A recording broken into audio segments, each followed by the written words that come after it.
The book of Genesis, chapter 1.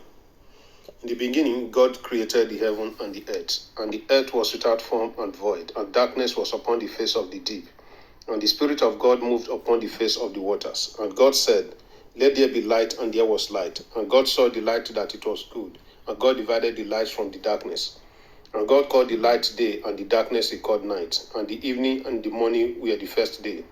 And God said, Let there be a firmament in the midst of the waters, and let it divide the waters from the waters.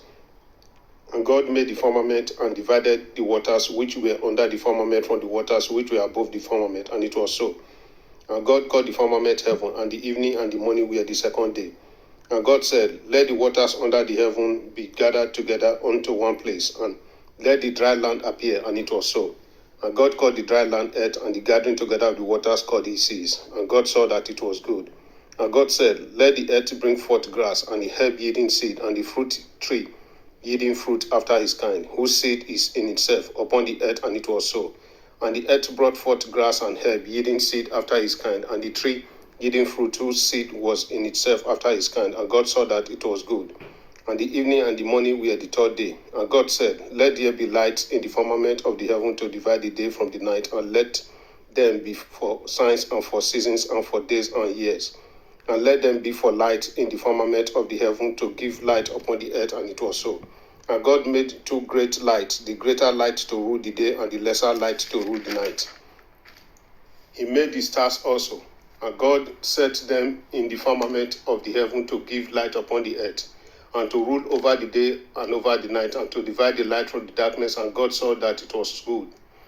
And the evening and the morning were the fourth day. And God said, Let the waters bring forth abundantly the moving creature that hath life, and fowl that may fly above the earth in the open firmament of heaven. And God created great whales, and every living creature that moveth, which the waters brought forth abundantly, and after their kind, and every winged fowl after his kind. And God saw that it was good. And God blessed them, saying, Be fruitful, and multiply, and fill the waters in the seas, and let fowl multiply in the earth. And the evening and the morning were the fifth day.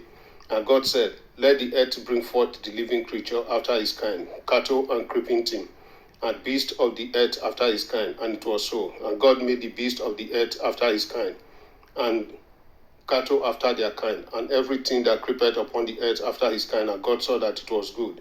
And God said, Let us make man in our image, after our likeness, and let them have dominion over the fish of the sea, and over the fowl of the earth, and over the cattle, and over all the earth, and over every creeping thing that creepeth upon the earth. So God created man in his own image. In the image of God created he him. Male and female created he them. And God blessed them, and God said unto them, Be fruitful and multiply, replenish the earth and subdue it, and have dominion over the fish of the sea, and over the fowl of the earth, and over every living thing that moveth upon the earth. And God said, Behold, I have given you every herb bearing seed, which is upon the face of all the earth, and every tree, in the which is the fruit of a tree yielding seed. To you it shall be for meat, and to every beast of the earth, and to every fowl of the air, and to everything that creepeth upon the earth, wherein there is life. I have given every green herb for meat. And it was so. And God saw everything that he had made, and behold, it was very good. And the evening and the morning were the sixth day. Genesis chapter 2. Thus the heavens and the earth were finished, and all the host of them. And on the seventh day God ended his work which he had made, and he rested on the seventh day from all his work which he had made.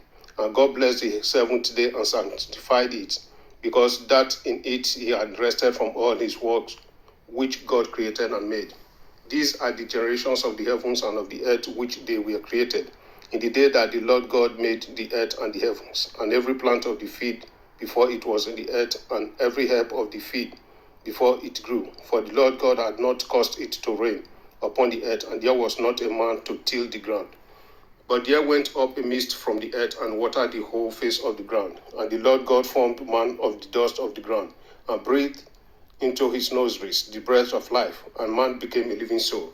And the Lord God planted a garden eastward in Eden, and there he put the man whom he had formed.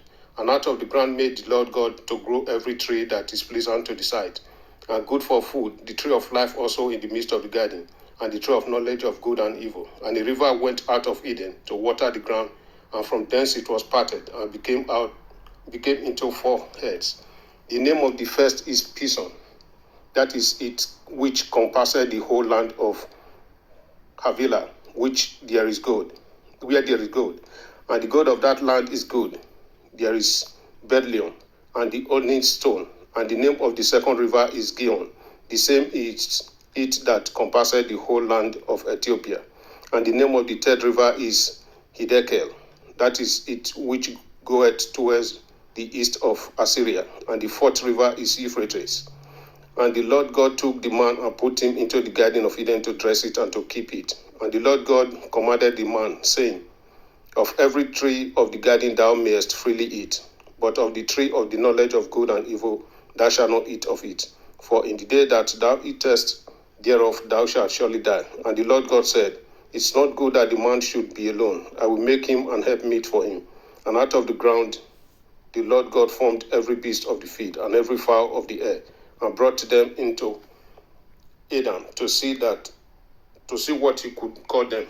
And whatsoever Adam called every living creature, that was the name thereof. And Adam gave names to all cattle, and to the fowl of the air, and to every beast of the field. But for Adam there was not found an helpmeet for him. And the Lord God caused a deep sleep to fall upon Adam, and he slept. And he took one of his ribs, and closed up the flesh instead thereof. And the rib which the Lord God had taken from man made he a woman, and brought her unto the man. And Adam said, This is now bone of my bones, and flesh of my flesh. She shall be called woman, because she was taken out of man. Therefore shall a man leave his father and his mother, and shall cleave unto his wife, and they shall be one flesh. And they were both naked, the man and his wife, and were not ashamed. Genesis chapter 3. Now the serpent was more subtle than any beast of the field which the Lord God had made. And he said unto the woman, Yea, had God said, Ye shall not eat of every tree of the garden? And the woman said unto the serpent, We may eat of the fruit of the trees of the garden, but of the fruit of the tree which is in the midst of the garden, God has said, Ye shall not eat of it, neither shall ye touch it, lest ye die. And the serpent said unto the woman, Ye shall not surely die, for God doth know that in the day ye eat thereof, then your eyes shall be opened, and ye shall be as gods, knowing good and evil. And when the woman saw that the tree was good for food, and that it was pleasant to the eyes, and a tree to be desired to make one wise, she took of the fruit thereof and did eat, and gave also unto her husband with her, and he did eat. And the eyes of them both were opened, and they knew that they were naked, and they sewed fig leaves together and made themselves aprons. And they heard the voice of the Lord God walking in the garden in the cool of the day. And Adam and his wife hid themselves from the presence of the Lord God amongst the trees of the garden. And the Lord God called unto Adam and said unto him, Where art thou? And he said, I heard thy voice in the garden, and I was afraid, because I was naked, and I hid myself. And he said, Who told thee thou wast naked? Hast thou eaten of the tree, whereof I commanded thee that thou shouldest not eat? And the man said, The woman whom thou gavest to be with me, she gave me of the tree, and I did eat. And the Lord God said unto the woman, What is this that thou hast done? And the woman said, The serpent beguiled me, and I did eat. And the Lord God said unto the serpent, Because thou hast done this, thou art cursed above all cattle, and above every beast of the field. Upon thy belly shalt thou go, and dust shalt thou eat all the days of thy life. And I will put enmity between thee and the woman, and between thy seed and her seed. He shall bruise thy head, and thou shalt bruise his heel. Unto the woman he said, I will greatly multiply thy sorrow and thy conception. In sorrow shalt thou bring forth children, and thy desire shall be to thy husband, and he shall rule over thee. And unto Adam he said, Because thou hast hearkened unto the voice of thy wife, and hast eaten of the tree of which I commanded thee, saying, Thou shalt not eat of it. Cursed is the ground for thy sake. In sorrow shalt thou eat of it all the days of thy life. Thorns also and thistles shall it bring forth to thee, and thou shalt eat the herb of the field. In the sweat of thy face shalt thou eat bread, till thou return unto the ground. For out of it wast thou taken, for dust thou art, and unto dust shalt thou return. And Adam called his wife's name Eve, because she was the mother of all living. Unto Adam also and to his wife did the Lord God make coats of skins, and clothed them. And the Lord God said, Behold, the man is become as one of us, to know good and evil. And now, lest he put forth his hand, and take also of the tree of life, and eat, and live forever. Therefore the Lord God sent him forth from the garden of Eden to till the ground from whence he was taken. So he drove out the man, and he placed out the east of the garden of Eden cherubims, and a flaming sword, which turned every way to keep the way of the tree of life. That man wake up there in the morning with